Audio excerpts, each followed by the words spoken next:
Bwana Yesu asifiwe. Nataka tufungue katika kitabu cha Yohana Mtakatifu. Yohana Mtakatifu mlango wa kwanza. Yohana Mtakatifu mlango wa kwanza kuanzia mstari wa kwanza. Nataka tufungue kuhusu kitu kinaitwa neno. Nguvu ya ulimi kusema. Bwana Yesu asifiwe. Neno.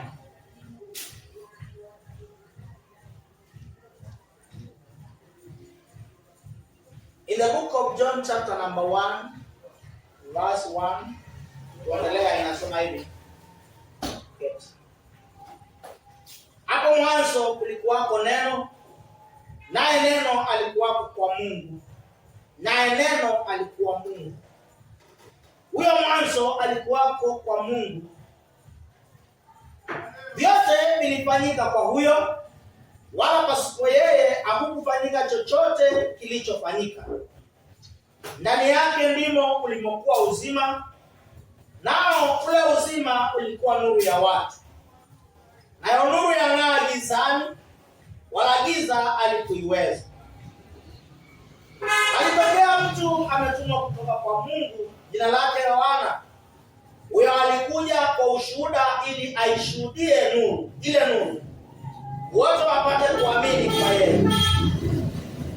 Huyo hakuwa ile nuru, bali alikuja ili aishuhudie ile nuru. Kulikuwako nuru halisi, amtiaye nuru kila mtu, akija katika ulimwengu.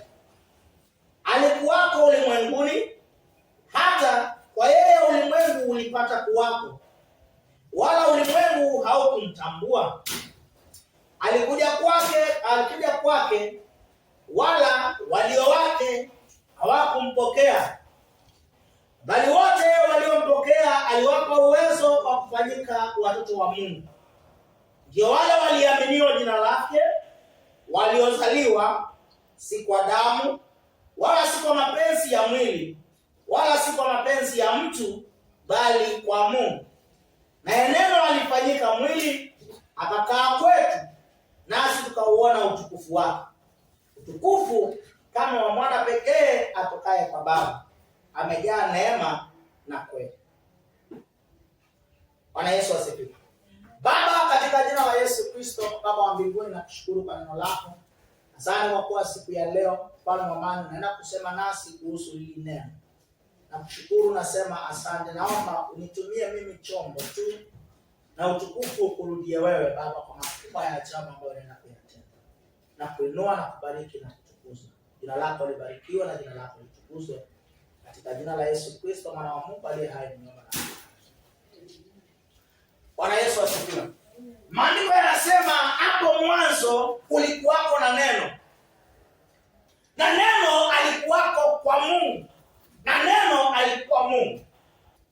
Ukisoma katika kitabu cha Genesis ama Mwanzo, katika ile sura ya kwanza kuanzia mstari wa kwanza, maandiko yanasema ya kwamba hapo mwanzo Mungu aliziumba mbingu na nchi. Na Yohana inasema hapo mwanzo kulikuwako neno.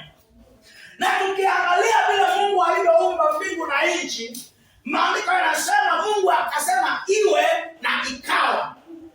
Kwa hivyo Mungu alitumia neno kuumba. Na ndio sababu maandiko yanasema ya kwamba hapo mwanzo kulikuwako na neno.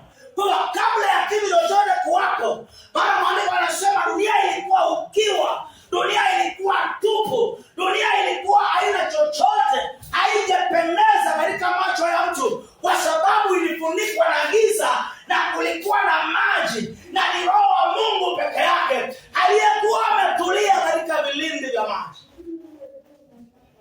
Na hapo ndipo maandiko yanasema ya kwamba naye Mungu akasema iwe nuru. Kuja kwanza Mungu alivyosema kiwe, alisema nuru iwepo.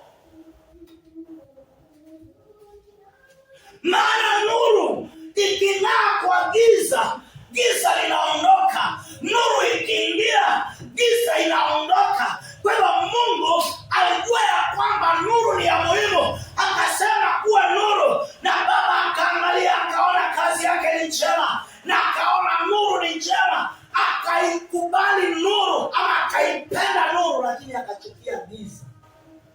Bwana Yesu asifiwe. Kwa hivyo neno hilo ambalo Mungu alilolitamka pale mwanzo, kwa sababu ukiangalia unaona ya kwamba kuna mahali neno la Mungu linasema ya kwamba, na Mungu akasema tuumbe mtu kwa mfano wetu. Kwamba Mungu hakuwa peke yake alipokuwa anaumba dunia, alipokuwa akikiri haya mambo, akasema tuumbe mtu kwa mfano wetu. Kwa hivyo kulikuweko na watu zaidi ya mmoja. Kwa hivyo nataka nikwambie, wakati alipokuwa pale mwanzo akisema iwe, huyo ni Yesu alitumika kwa kuumba. Maana maandiko yanasema ya kwamba pasipo neno hakuna kitu kingefanyika kati ya vyote vile ambavyo vilivyoweza kufanyika. Na Mungu akatupatia uwezo wa kuendeleza uumbaji. Akasema tuumbe mtu kwa mfano wetu, kwa mfano na kwa sura. Kwa hivyo Mungu alipoumba mwanadamu kwa mfano wake, aliumba mfano wa Mungu ambaye anaweza akafanya kile kitu ambacho Mungu anafanya. Ikiwa Mungu alitumia maneno kuumba dunia, ikiwa Mungu alitumia maneno kuleta mwangaza, ikiwa Mungu alitumia neno lake tu kuleta hata vile vitu tunavyoviona, akasema kuwa na bahari, akasema maji yakusanyike yaende mahali pamoja na kufanyike bahari na pakavu paonekane. Hilo ni neno alilolitamka. Lile neno lilikuwa na uwezo wa kiungo ambaye Kristo halikuwa akifanya zile kazi. Haleluya. Amen. Mungu akasema tume mwanadamu kwa mfano. Kwa mwanadamu akapewa katika shamba la Edeni. Mungu akamwambia ya kwamba wenda ukazae ukaongezeke. Mungu akaumba vile, akamwambia mwanadamu wanyama ndio hao wapatie majina. Mwanadamu akaanza kuwa mbunifu. Mwanadamu akaanza kutengeneza vitu kwa sababu Mungu alimpatia huo uwezo wa kuendeleza uumbaji. Siku ya leo tumepewa neno. Hilo neno ambalo tumelipewa, neno la Mungu ambaye ni Kristo, ambaye alikuwepo mwanzo. Nataka uangalie mahali pale ambapo unapaona ni pakavu, unapaona hapana chochote, pale mahali unapaona ya kwamba hapana msaada wowote, pale mahali unapopaona ya kwamba hapo mahali hakuna msaada, nataka neno ukatumia neno la Mungu. Na lile neno utakalolitumia ni lile neno la kufanikiwa, lile neno la kufaulu. Usinene kushindwa katika maisha yako, usinene kutofaulu, usinene kushindwa. Maana Mungu alipotumia lile neno, alisema kuwa na miti ikawa, alisema kuwa na bahari ikawa, akasema kuwa na shamba la Edeni likawa. Akaumba mwanadamu, akampulizia pumzi ya uhai, akamwambia tunza shamba. Mwanadamu akapewa majukumu na Mungu. Haleluya. Amen. Kwa hivyo siku ya leo Mungu anatufundisha kuhusu neno lake. Kama mwanzo kulikuwako na neno, na huyo neno alikuwako kwa Mungu, na huyo neno alikuwa Mungu. Huyo neno ndiye tunayemwamini siku ya leo, ambaye ni mwana pekee wa Mungu. Ukimwamini leo huyo Kristo, ukiliamini jina lake, ukimwamini kwamba anaweza yale mambo uliona kwamba yawezekane, utayatamka na yatakuwa. Katika kitabu cha Ayubu maandiko yanasema ya kwamba utakusudia neno nalo litadhibitika kwako. Haleluya.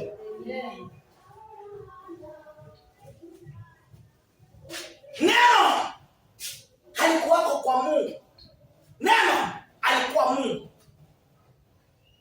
Sasa mara nyingi watu tunafeli katika maisha kwa sababu ya kuongea maneno ambayo hayatusaidii, maneno ya kutulaani. Sisi wenyewe tunajilaani kwa maneno yetu. Tunasema hapa hatutaweza, tunasema hapa hatuwezi kufaulu, tunasema vile ninaona mimi ni kama ninaona nitashindwa, vile ninaona mimi. Kwa hivyo maneno ya kinywa chako, maneno ya kinywa changu acha yatawaliwe na wewe Bwana.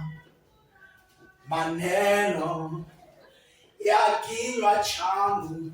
Mwimbaji akaimba akasema, maneno yangu yatawaliwe na wewe Bwana.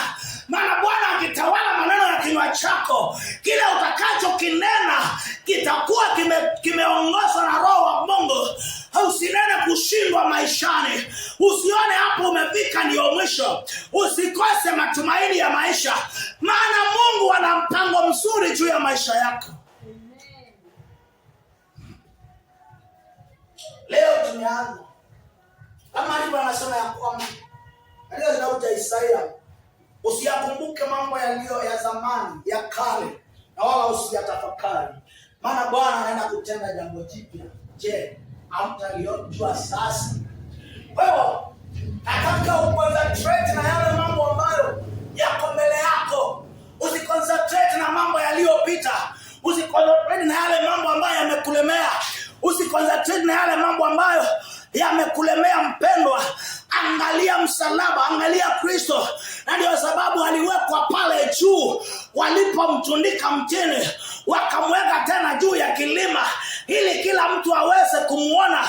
Kwa hivyo inua macho yako upatazame pale juu Yesu alipowekwa, maana hapo ndipo palipo na msaada wako.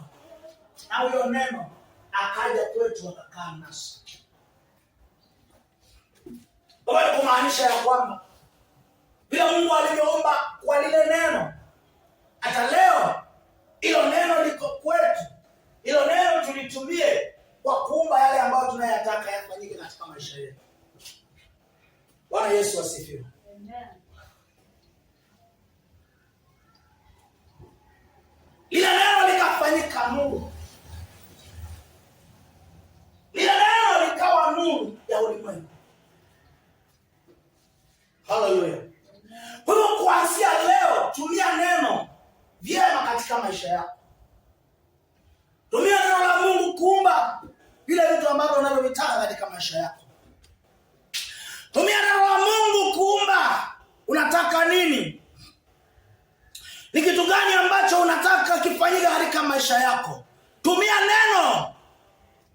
Neno la ushindi. Ayubu anasema ya kwamba I know my Redeemer liveth. Ninajua mteteaji wangu anaishi. Japokuwa nimefinywa, niko katika hali hii, lakini kitu kimoja ninachokijua ni kwamba hatimaye atasimama katika nchi na nitamuona mimi mwenyewe. Hatimaye alisema, ninajua, I know my Redeemer liveth. I know, na hatimaye atasimama. Bwana Yesu asifiwe sana. Anasema hatimaye mteteaji wangu anaishi. Mteteaji wangu anaishi. Hatimaye atasimama. Kwa hiyo tulitumia neno. Maandiko yanasema ya kwamba pasipo neno hakukuwepo na kitu chochote katika kile ambacho kiko siku ya leo. Kwa hiyo kama katika hali yako tumia neno la Mungu. Linasemaje kuhusu hiyo hali? Umejipata katika hali ngumu, neno la Mungu linasemaje katika hiyo hali? Neno la Mungu linasema ya kwamba mateso ya mwenye haki ni mengi, lakini Bwana humuokoa kwa hayo yote. Bwana humuokoa. Mateso ya mwenye haki ni mengi, lakini Bwana humuokoa. Unaongelesha hiyo hali, unaambia hali inajua ya kwamba hata mwenye haki hupatikana na mateso, lakini kila ninachokijua neno linasema ya kwamba japokuwa nipo kwa mateso masaa haya, lakini Bwana ataniokoa kwa hayo yote. Bali kwa anasema Bwana anahifadhi mifupa ya mwenye haki, haukuvunjika hata mmoja. Kwa hiyo japokuwa umejipata kwa hali ngumu, neno linasema ya kwamba Bwana atakuokoa. Maandiko yanasema wakipita katika moto hawataungua, wajapopita katika maji hawatagharikishwa, kwa sababu Bwana yupo pamoja na wale wamchao. Awatendea mema. Bwana yuko karibu na wale wamchao.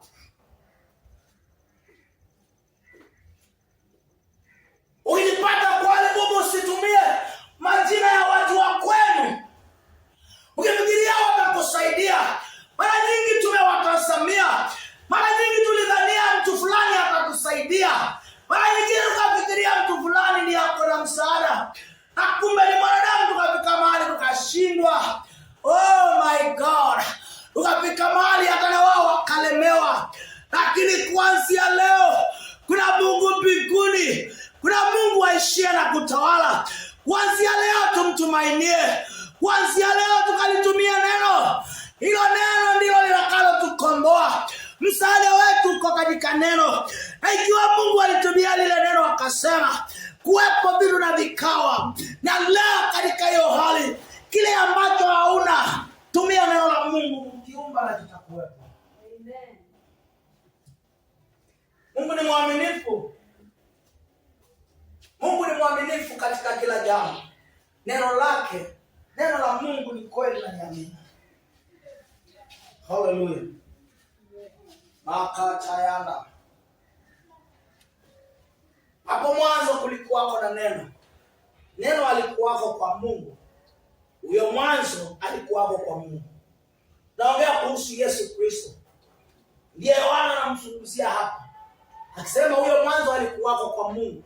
Kabla ya kuja duniani, Yesu alikuwako kwa Mungu. Yote vilifanyika kwa huyo, wala pasipo yeye hakukufanyika chochote kilichofanyika. Kwa hiyo hata ukiangalia vile Mungu aliumba kwa kutumia neno. Alikuwa anasema na iwe. Hilo ni neno, a spoken word. Hata Ezekieli alipopelekwa katika bonde la mifupa mikavu, akaulizwa mwanadamu, je, mifupa inaweza ikaishi? Ezekieli akasema, wewe unajua. Mungu akamwambia mwanadamu, toa unabii. Amwambia, ambia mifupa mikavu hivi. Ambia hivi. Anataka uone vile uwezo wa lile neno lililotumika. Mungu akamwambia, ambia mifupa, nyama ifunike. Mfupa karibia mfupa mwenzake. Mpaka ikafika wakati akamwambia, sasa utisha upepo kutoka pembe nne. Ule upepo ukawaingia wale watu. Na kumbe lilikuwa ni jeshi kubwa. Nini kinaonekana kimekufa katika maisha yako? Today is the day that the Lord has made. We shall rejoice and be glad in it. Tukaweze kutumia maneno ya vinywa vyetu ambayo yamewekwa uwezo wa kiungu. Sio maneno ambayo yako bure, not mere words. Ni neno ambalo liko na uwezo wa Mungu. Na ikiwa tunataka neno la Mungu lifanye kazi kwetu, tukae katika Mungu. Nasema ya kwamba, anasema hivi.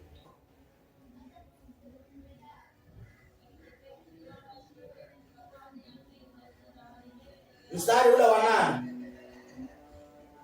Mstari wa 8. Palitokea mtu ametumwa kutoka kwa Mungu, jina lake Yohana. Huyo alikuja kwa ushuhuda ili aishuhudie ile nuru, wote wapate kuamini kwa yeye. Huyo hakuwa ile nuru, bali alikuja ili aishuhudie ile nuru.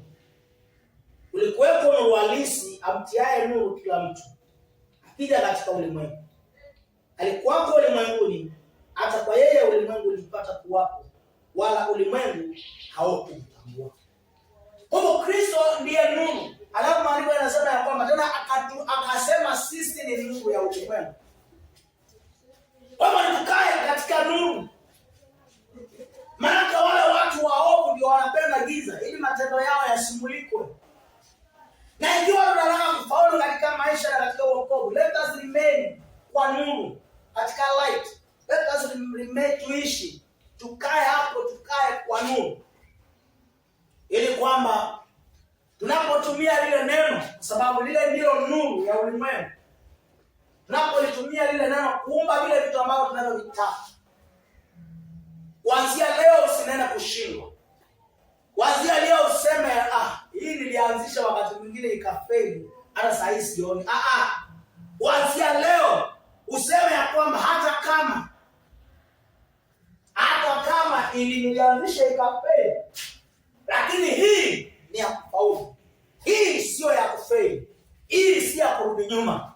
Na hii si ya kuishi. Bwana Yesu asifiwe. Hata kama hapo nyuma ilishindikana, lakini sasa hakuna kushindikana tena. Kwa kuanzia leo tunatumia neno la Mungu katika ushindi. Tunatumia neno la Mungu katika kufaulu. Tunatumia hilo neno kwa sababu huyo neno ndiye nguvu zetu. Huyo neno ambaye ni Yesu Kristo, tunapomtumainia, tunapomwangalia, tunapomtazama, anatupatia ushindi katika kila jambo. Kuanzia leo usinene ushindi. Kuanzia leo ukanene ushindi katika maisha yako. Bwana Yesu asifiwe. Amen. Sasa nataka tusimame kwa miguu yetu. Haima wimbo wa kuabudu. Ninajua kuna mambo ulinena kushindwa katika maisha yako. Sasa nataka uchukue nafasi sasa uyakanushe. Mahali uliona hauwezi ukasema hii hata sioni. Wewe akanushe katika jina la Yesu. Na kuanzia leo unene ushindi katika maisha yako. Na ninajua ya kwamba Mungu anaenda kutenda.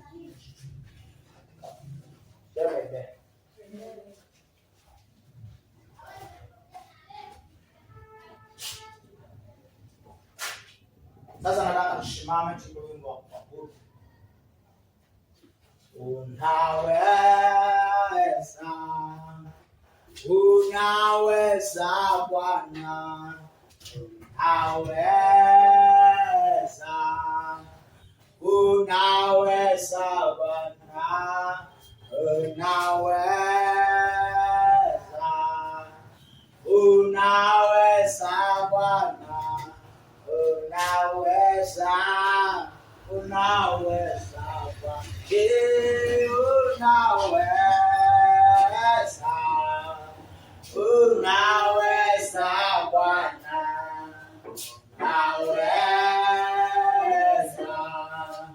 unaweza Bwana, unaweza,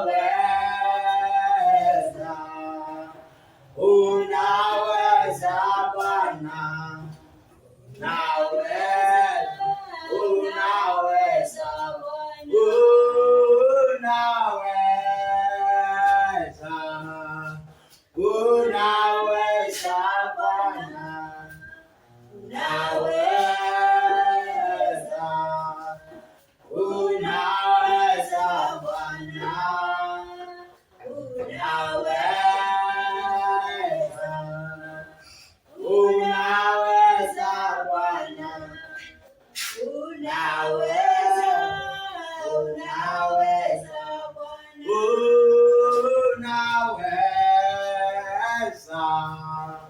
unaweza Bwana,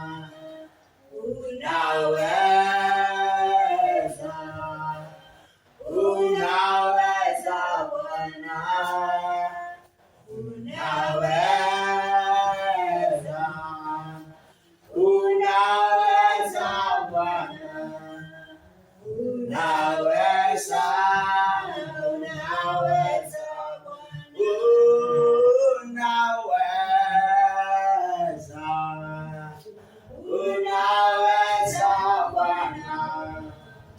unaweza,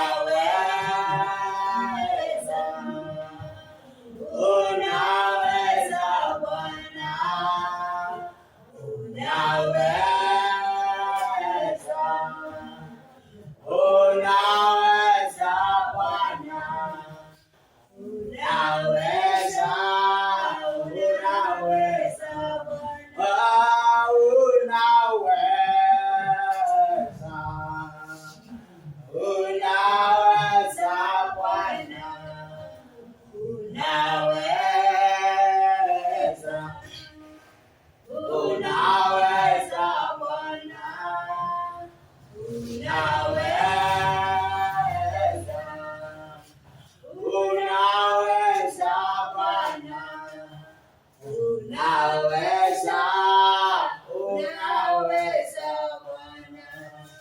sababu Mungu anaweza atakuwezesha.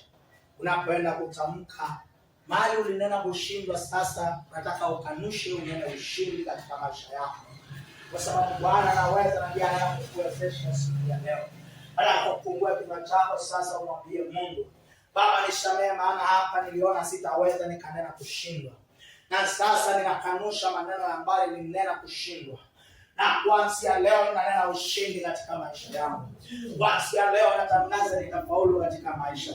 Kuanzia leo ninatangaza ya kwamba huduma hii haitaanguka.